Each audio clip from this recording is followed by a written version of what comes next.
duhamagarira abarundi guhimbaza no gutazira Imana, mu yindi vugo gushemagiza no kuninahaza Imana, kuko twaremewe guhimbaza no gutazira Imana.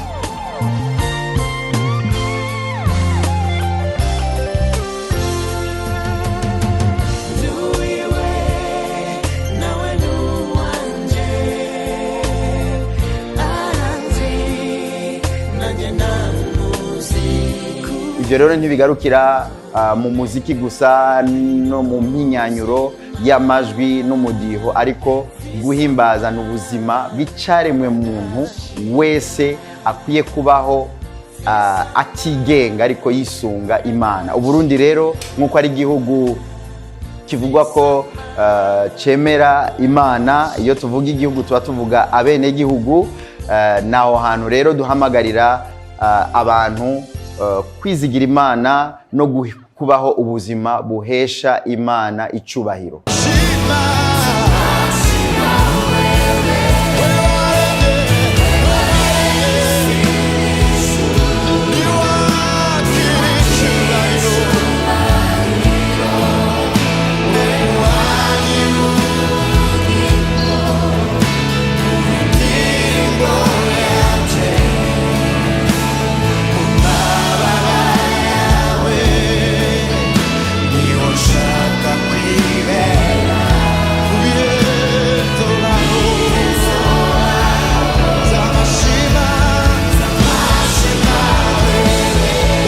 Muri ibikorwa rero bya festival Burundi himbaza, mboneyeho akaryo ko gushimira Imana isabukuru y'imyaka 50 maze ndiho. Imana ishimye ko mbaho kandi nkavukira muri iki gihugu cy'u Burundi nk'umurundi kugira ngo nkorere igihugu canje.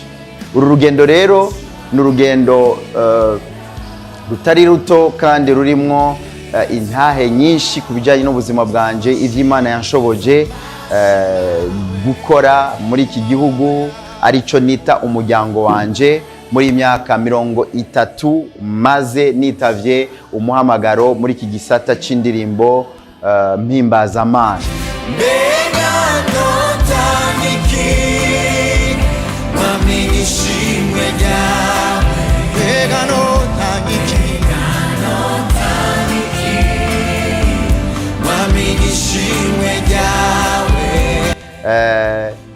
Hazoba hari rero abatumire badasanzwe, imigwi imwe imaze kumenyekana twatumiye muri bikorwa muri festival, umugwi nka Redemption Voice,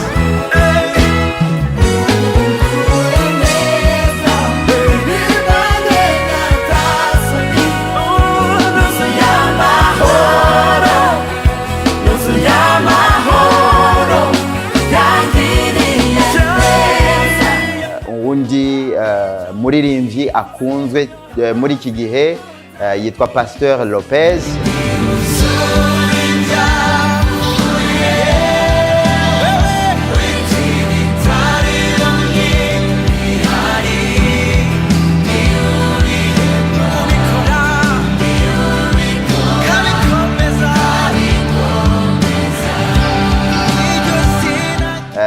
Nawe tukazoba turi kumwe muri ibi bikorwa n'indi migwi tugiye kubamenyesha vuba, igizwe n'ugwaruka ruriko rurahaguruka muri iki gikorwa cyo guhimbaza no gutazira Imana. Muri iri sabukuru rero y'imyaka 50 harimo iyo myaka 30 maze nitavye iki gikorwa, nitavye umuhamagaro muri iki gikorwa c'indirimbo mpimbazamana.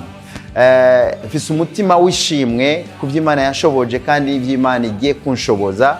Nkaba ndabashimiye rero, ndabamenyesha ko ku giti canje numva mfitiye ideni ururunganwe, mfitiye ideni igihugu canje cyo gukorana umwete no gutanga ivy'Imana yanshizemwo byose, kugira ngo nihagera kuva muri uyu mubiri nzogenda atadeni mfise. Nobuzaniki kugushima kandi ari wewe shimwe ryanjye nikico mbuza uza kunkunda, wari wewe wabanje kunkunda, washize ishimwe. Ndabatumiye rero muri Festival Burundi Himbaza n'ibikorwa bitandukanye bigize iki gikorwa, imigoroba ibiri yo guhimbaza no gutazira muri stade Intwari, kandi nkaba mboneyeho gushima no gukengurukira leta y'u Burundi biciye mu bushikiranganji bw'imico kama n'urwaruka kuba badufashe mu mugongo kugira ngo baduhe ikibuga kidasanzwe stade Intwari dukoreramo ivyo bikorwa. Ni ishimwe dufise ridasanzwe, kandi kudufata mu mugongo niteka kuri iki gikorwa cyo guhimbaza no gutazira muri iki gihugu cy'u Burundi no kubwishengero. Imana rero ibahezagire, tuzogenda tubamenyesha vuba uko ibikorwa bigenda birakurikirana. Imana ibaha umugisha.